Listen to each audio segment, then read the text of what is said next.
এই জন্মে ভাগ্যগুণে তুই মানুষ হয়েছিস আর সে পারে নাই, কিন্তু সে তোর ভুলতেও পারে নাই, তাই প্রতি রাতে আইসে তোর গালে চুমো খাওয়া যায় আর ভালোবাসার কথা কয়ে করবে তো। ওই সাদা গাই গরুটাই সারা জীবন তোর গালে জিব্বা ঘুষে ঘুষে জিব্বা পরিষ্কার করবে। কোনো মেয়ে ছেলের প্রেম ভালোবাসা তোর কপালে জুটবি না। এখন স্বপ্নের মধ্যেই করতেছে, দুদিন পর বাস্তবে এসে করবে। আচ্ছা মিন্টু, তোর গালটা দেখি তো দেখি তো দেখি তো দেখি। কি করছিস স্যার? ব্যথা লাগতেছে তো।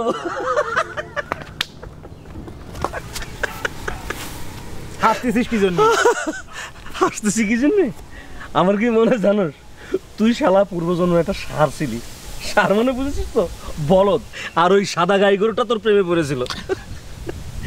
এই জন্মে ভাগ্যগুণে তুই মানুষ হয়েছিস আর সে পারে নাই, কিন্তু সে তোর ভুলতেও পারে নাই, তাই প্রতি রাতে আইসে তোর গালে চুমো খাওয়া যায় আর ভালোবাসার কথা কয়ে।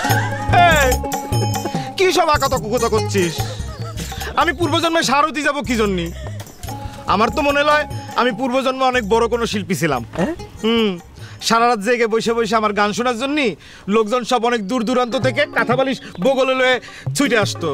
হ্যাঁ, ভাগ্যদোষে সে সুর আমি হারা ফেলেছি, আর এখন তা খুঁজতেছি। না ঠিক করেছিস, খুবই চিন্তার বিষয়।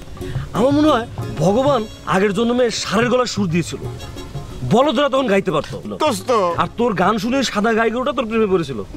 মিন্টু ভাই, একটা গান গাতো এখন। হ গা, তোর না আরেকটা গান বল। এ সময় হ গা না, যন্ত্রপাতি ছাড়া। আরে এখন তো তোর সুর টেস্ট করা হচ্ছে। গা না গা, একটু জোর গলা একটা গান গা। গানা গা গা, জোর গলায় গাবি গেলাম। হ্যাঁ সুর কর।